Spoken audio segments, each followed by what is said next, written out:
tablets were carved, and both the new tablets and the broken shards of the first tablets were placed together in the ark. The broken pieces were not discarded. They were honored. They were carried into the holiest place and carried with us on our journey.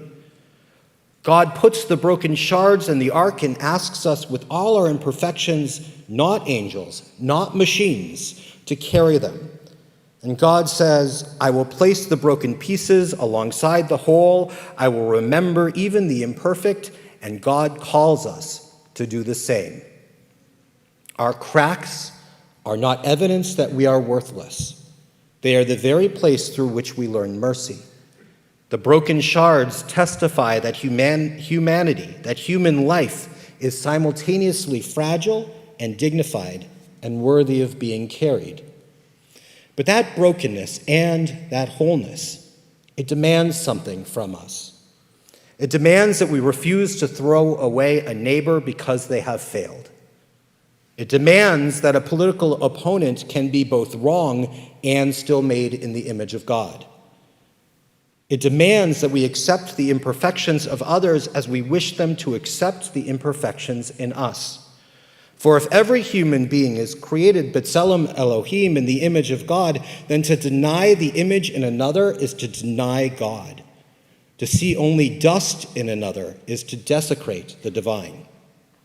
This is the opposite of dehumanization. It is rehumanization. It's the act of training our imagination not to see caricatures or categories, but people as they are. Not to see bargaining chips or enemies or labels, but souls. And that's not just a lofty ideal, it's the daily work of our humanity, to look across the aisle, across the street, across the border, across the chasms of our own disagreements and say, yes, you too bear God's image. You too are worthy of dignity, of comfort, and of love. On Rosh Hashanah, when we are judged, perhaps that is the truest measure. Do we see God's image in one another? I want to share with you that I know that this is difficult. The vitriol of our day is real. The fears we carry for our safety, for our children, for our communities are not imagined. The pain caused by words that deny another's humanity is not theoretical, and the collective soul of our nation and of our world is wounded and it is weary. So yes, to stand here today and ask you to rise above that, to see the divine image, even in those who might wound us, may sound like the height of idealism, of naivete. But it is not my idealism. It's what our tradition asks of us. Again and again, Torah demands that we stretch our moral imagination to love the stranger, to lift the fallen, to remember that every human being, even the one we fear, even the one who has failed, is created B'Tselem Elohim. And it's not easy, but it's Jewish. It's the sacred burden our tradition places on our shoulders, especially in times like these. And still, even as we carry that burden, even as we try to stretch our hearts towards something so difficult, we're not the first to ask how we could possibly live this way. We're not the first to wonder, what are we really? Can broken people bear such holy responsibility? Shakespeare was not the first to ask what humankind is. Long before Hamlet, the psalmist stood under the night sky and asked, Ma enosh ki tizkrenu? What is humanity that you are mindful of us? Looking up at the vastness of creation, the psalmist felt our smallness, our dust, and yet in the very next breath, the psalmist dares to say, yet you made us little less than divine and crowned us with glory and honor. Hamlet says dust, the psalmist says divine. Our tradition holds both truths together. We are fragile and fleeting, and yet we are also radiant with God's image. On Rosh Hashanah, we do not deny that we are dust. We say it out loud.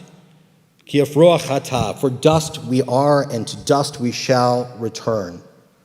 But we say it with a different inflection. And if it was asked by my junior high school teacher to read it before class, I would drop the sarcasm. For even in the dust, God remembers. Even in our brokenness, God holds us. Even in our fragments, we are still an image of the divine. And if God remembers us, even in our dust, then surely we can remember each other. If God carries our broken pieces with tenderness, then so too can we carry one another with compassion. If God crowns even dust with dignity, then perhaps we can begin to see the divine spark in every face, even the ones we're tempted to turn away from.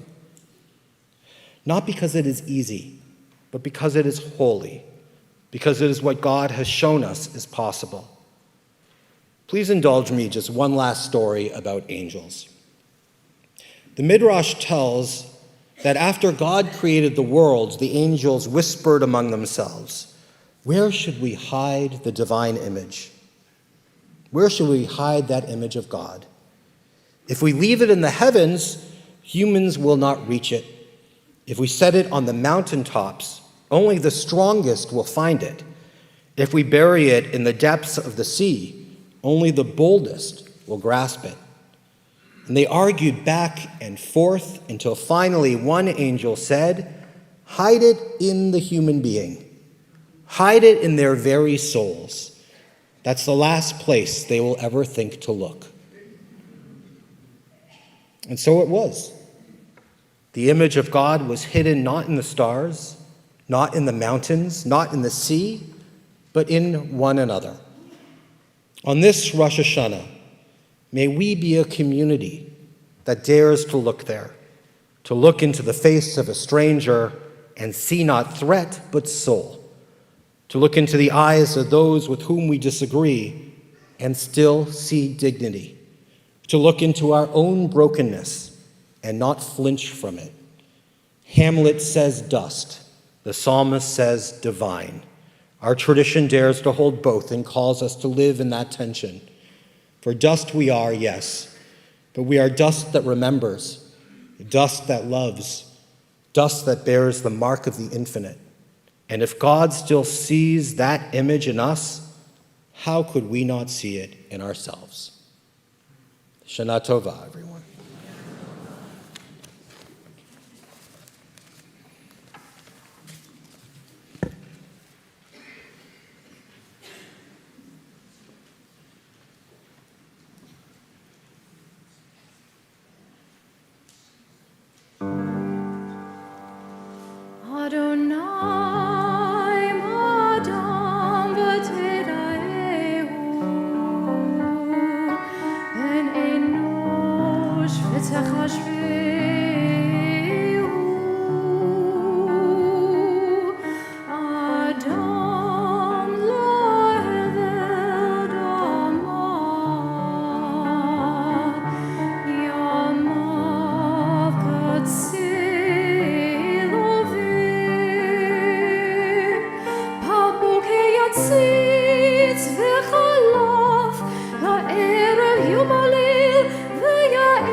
Thank you, Megan, and thank you, Paul.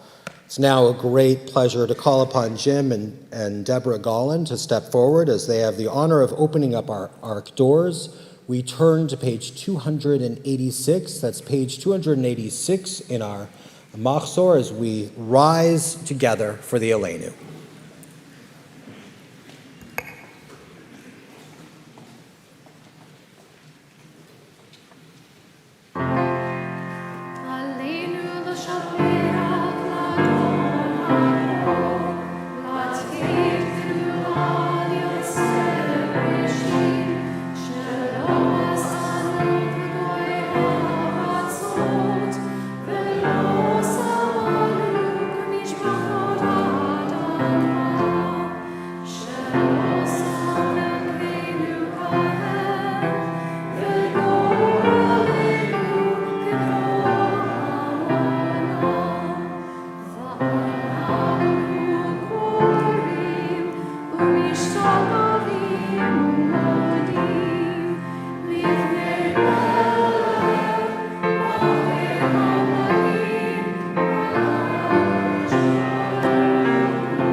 Jim, it's always good dancing with you.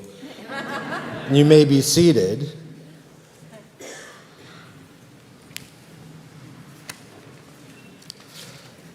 We turn now to memory as we think of dear ones who've passed into life eternal. Particularly in our hearts and minds, we think of dear members of our community for whom we mark the period of Shiva and Shloshim, the 7-day and 30-day mourning period. We think of Barbara Eisen, Harriet Gordon, Jerry Hirsch, Kelly Roker, and John Gudeman. In addition to those names, so too do we think of people who have passed in seasons gone by, and our hearts are connected to theirs. Particularly during these holidays, we feel the presence of all of our loved ones. We think of Florence Abrams, Gisela Abramson, Herman Acker, Alter Berger, I.H. Bernstein, Hyman Cohen, Abe Corin, Joan Kroom, Benjamin Davis, Sheldon Durzon, Ralph Ernest Evans, Jack Granoff, Marilyn Hirschbein, David Klurfeld, Vera Laszlo, Lottie Lubar, Donald Mandel, Herbert Meyerhoff, Gail Meisner, Nathan Pash, Kay Peterbers, Amy Purin, Solomon Plopper, Ruth Posner, Irving Rosenberg, Anna Schnoll, Michael Schumann, Sarah Sherman, Victoria Schlensky, Abraham Sigmund, Philip Sklar, Dr. Jack Spector, Edward Stein, Kenneth Strauss, Irvin Troy, Lillian Weissman, Alice Whedon, Carol Weiss, and Ethel Wolfson.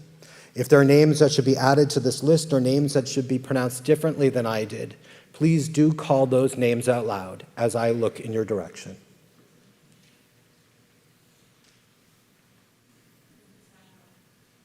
Memory be for a blessing. May their memories be for a blessing. May his memory be for a blessing. In addition to the names of our loved ones, so too do we think of all of those who have died due to war and or terrorism, all those who've died in defense of this nation and allied nations' ideals. We think of all those who've died due to the terrible viruses of racism and xenophobia, as well as all those who perished during the Holocaust. Our griefs and sympathies are mingled as we turn to words sanctified by memory, words glorified by hope. The Kaddish Yatom, the Mourner's Kaddish, can be found on page 292. We rise together now as a community as we recite these sacred words together. Yit gadal v'yit kadash shmei Rabbah, v'alma divrach chirutei v'amlich malchutei, b'chayechon uvyomechon v'chayei dechol Beit Yisrael, ba'agala uvizman kariv v'imru amen. Yehei shmei Rabbah mevorach leolam u'amei amaya. Yitbarach v'yishtabach v'yitpa'ar v'yitromam v'yitnaseh. V'yitadar v'yitalev v'yitalal shmei dekudesha brichu. Le'ela ul'ela mikol birchata v'shirata. Tush bechata v'nechemata. Damiran be'alma v'yimru amen. Yehei shlama Rabbah min shemaya. V'chayim aleinu ve'al kol Yisrael v'yimru amen. Oseh shalom bimromav, hu yaseh shalom. Aleinu ve'al kol Yisrael, ve'al kol yoshvei tevel, v'yimru amen. You may be seated. We now have the pleasure of hearing from our congregational president, Larry Gollopel, who will be sharing our announcements. Larry, we are always so grateful to you. Where are you? Larry, we're so grateful to you for the energy and the care that you bring to your role. You always lead from the heart, listening, guiding, and always keeping our values at the center. Under your leadership, Shalom continues to be a community that is filled with strength and warmth and purpose. There you are. Larry, thank you for saying yes to this sacred work. It is always a joy to share the bima with you.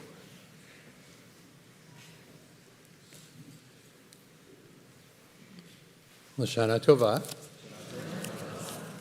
Thank you, Rabbi Noah, for that lovely introduction and for your strong, wise, inspiring words.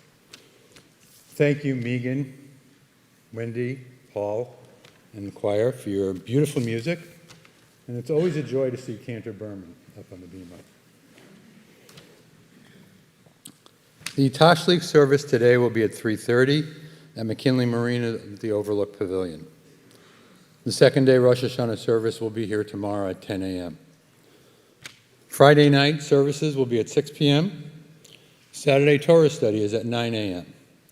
Saturday Shabbat service and community luncheon is at 10 a.m. And between the chance to see Rick and and Lori do the Haftorah blessings and Haftorah, you also get one of the best lunches in town, which is generally a well-kept secret, but please feel free to join us for that. Saturday is also the bat mitzvah of Chloe Peltz. Erev Yom Kippur next week, congregational service is at 7 o'clock. On Thursday, October 2nd, the family service is at 8:45 in the morning. Congregational service is at 10 a.m. There are 2 study sessions, one at 1 p.m. and one at 2:15 p.m. The afternoon service will begin at 3:30, the Yizkor service at 4:30, the Neilah service at 5:15 with a break to fast to follow. Lastly, Erev Sukkot is on Monday, October 6th, with the service at 6:30 p.m. Sukkot itself is on Tuesday, October 7th, with the service at 10 a.m.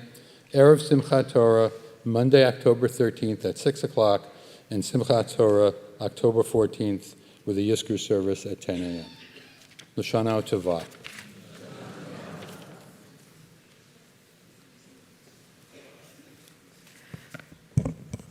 We're going to turn now to page 300, and as we do so, I would like to invite all of our shofar blowers to come up one more time.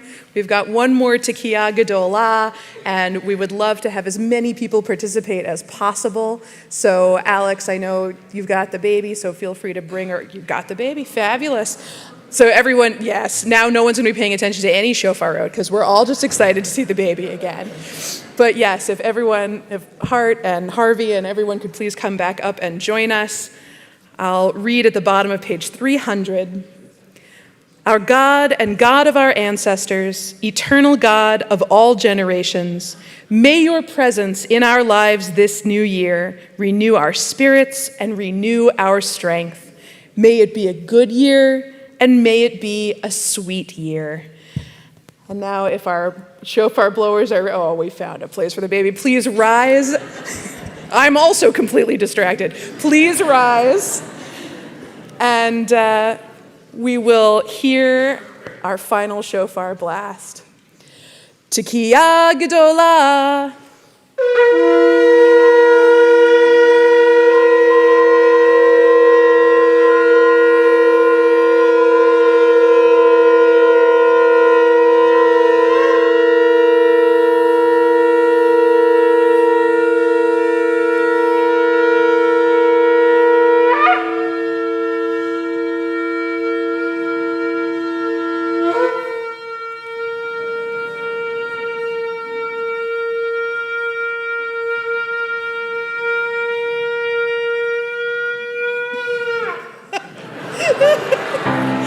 יישר כוח.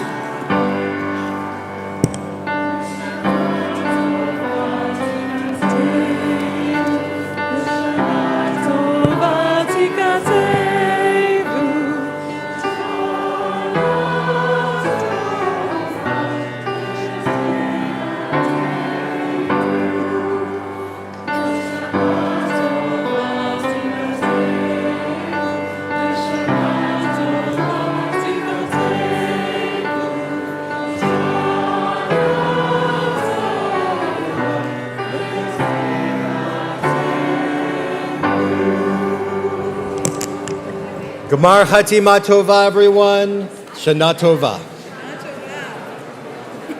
Nice.